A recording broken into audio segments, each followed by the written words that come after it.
Lelaki suka lelaki jadi penyumbang terbesar kasus penyebaran HIV/AIDS di Ambon.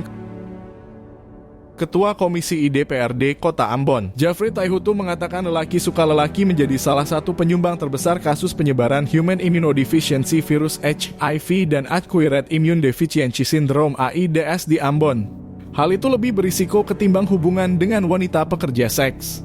Dijelaskan untuk kaum homoseksual ini penularannya bisa dari lelaki ke lelaki dan dari lelaki ke perempuan.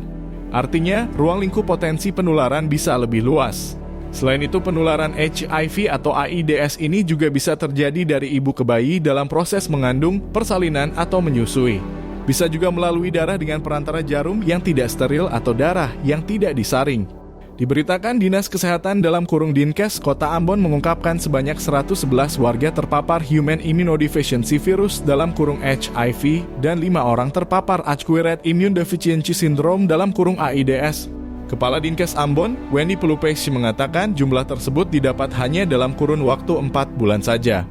HIV ini dapat menyebabkan AIDS dan mengganggu kemampuan tubuh melawan infeksi. Virus ini dapat ditularkan melalui kontak dengan darah yang terinfeksi, air mani, atau cairan vagina.